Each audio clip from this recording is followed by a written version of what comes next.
hard was it to beat the 48 team in their prime? They were the one that you always watched on the scoreboard, on the timing sheet whenever you went out to practice. You knew Jimmie, you comparing your laps to Jimmie and comparing your laps to what they were doing, and always watching Chad in the garage and what they might be working on, and trying to figure out what the science was behind his approach every year. They were quite a combination that is so rare. Often, there's great crew chiefs and great drivers, but rarely do two of the best get paired up for such a long run.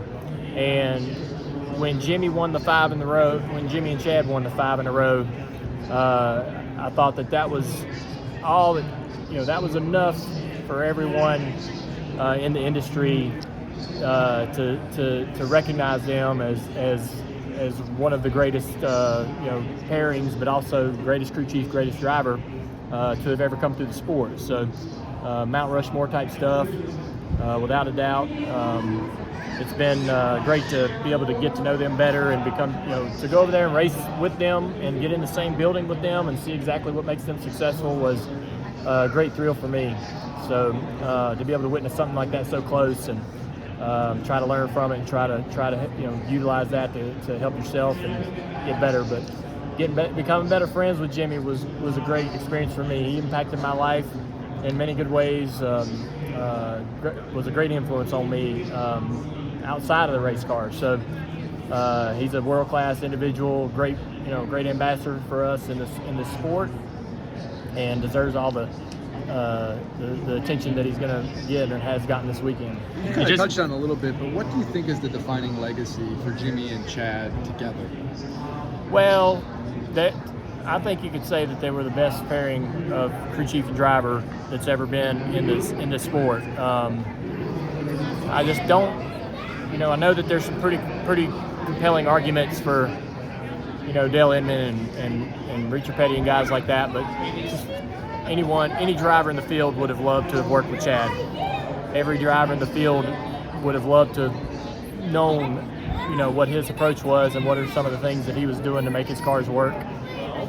Jimmie was a very fortunate guy to be able to be behind the wheel of that race car.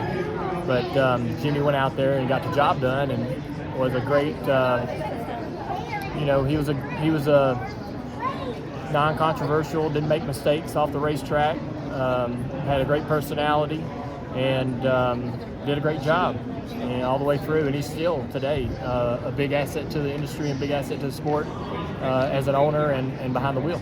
You mentioned being teammates with him for so long. What were Jimmie and Chad like behind the scenes?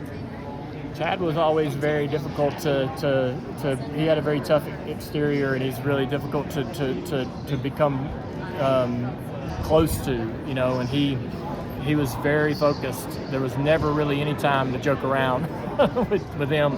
Now he's gotten a lot easier since he's become a husband and a father, and I think as he got out of that cycle of trying to go chase those championships, man, he really, you really got to see the softer side of Chad. But if I was Jimmie, I wouldn't have wanted him to be any other way when he was racing for titles.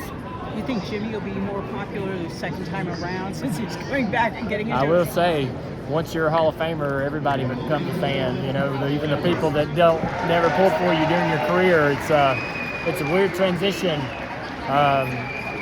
that'll happen for all of these guys. So it's been, I want to say, with Donnie and his family, I had a really good connection with them when I was 15. When I was 15 years old, I got a speeding ticket. My dad told me I better get a job to pay for my lawyer, and I went to work with Donnie's sons.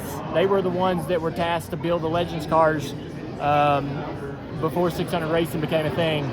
And so I worked with them about 8 miles from where I live today at a Kenny Allison's shop with Ronald and Donald, and saw them downstairs, and haven't really been able to connect with them in decades.